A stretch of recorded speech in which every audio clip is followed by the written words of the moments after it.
I never thought I'd be friends with a bear, but here we are. So picture this. A bunch of city slickers decide to go camping in the Maine woods. Sounds like the start of a bad joke, right?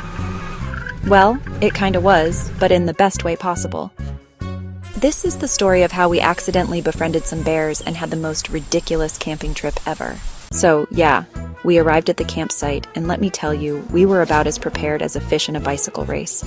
There's me, struggling with tent poles like there's some kind of alien technology, and my friend Jake, who's convinced that bug spray is just a conspiracy. We finally got our tents set up, if you can call them that. Mine looked more like a sad, deflated balloon animal. But hey, at least we had a roof over our heads, right? Wrong. It rained that night. You know that feeling when you're lying in a puddle, questioning all your life choices?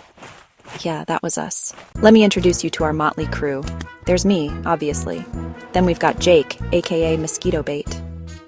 Sarah, who we started calling Bear Grylls because she was the only one who actually knew how to camp. And finally, Tim, who earned the nickname Marshmallow because, well, you'll see. So, there we were, sitting around our sad excuse for a campfire, when we heard this rustling in the bushes. Now, being the brave adventurers we are, we immediately assumed it was a bloodthirsty monster coming to eat us. Turns out, it was just a curious bear. No big deal, right? Wrong again. Marshmallow Tim screamed so loud I'm pretty sure they heard him back in the city. Remember that sandwich I mentioned? Yeah, well, Marshmallow Tim forgot about it in his backpack. And by forgot, I mean a bear found it and decided to join our little camping party. We're all freaking out, trying to remember what you're supposed to do when you see a bear. Play dead, run, sing show tunes. But this bear, let's call him Butter, he just plopped down and started munching on Tim's sandwich like he was at a 5-star restaurant. And you know what?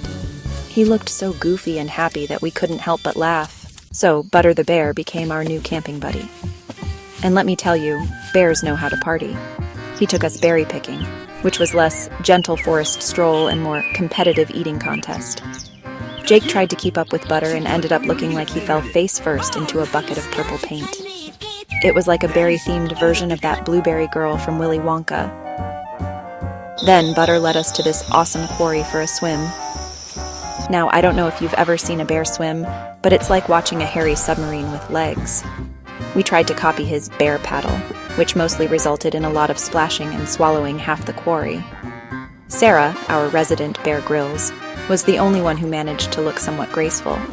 The rest of us looked like we were auditioning for a very unsuccessful synchronized swimming team. That night, we had the most epic campfire ever. Butter tried to tell a story, which was mostly just grunts and gestures, but we were all in stitches. Then he offered us some of his favorite snacks. Pro tip: pine cones are not as tasty as they look, even with honey. It was like trying to eat a Christmas tree ornament. Jake, being Jake, decided to one-up Butter and tell the scariest story he knew.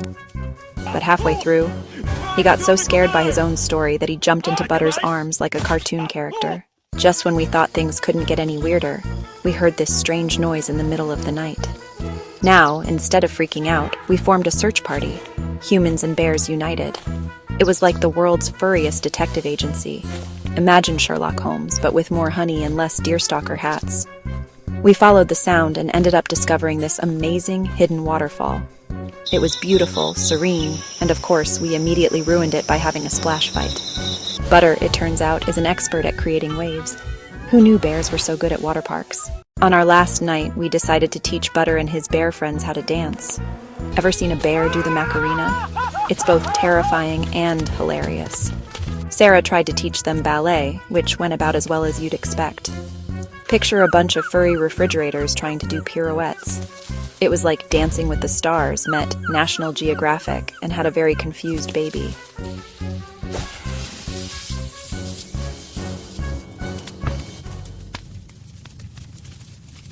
Packing up to leave was weirdly emotional. I mean, how do you say goodbye to a bear? Do you shake hands? Pause? We settled for group hugs, which was like being squeezed by a very friendly, very furry car crusher. Butter looked so sad that we promised to come back next year. I think he understood. He nodded and then stole Jake's remaining snacks as a souvenir. On the drive home, we couldn't stop laughing about everything that happened. I mean, we went into the woods as city slickers and came out as, well, still city slickers, but now with bear friends. I guess the moral of the story is, don't judge a bear by its growl, and always check your backpack for sandwiches before going camping. Oh, and maybe learn how to set up a tent properly. Just a thought. So yeah, that's the story of how we accidentally befriended some bears and had the weirdest camping trip ever.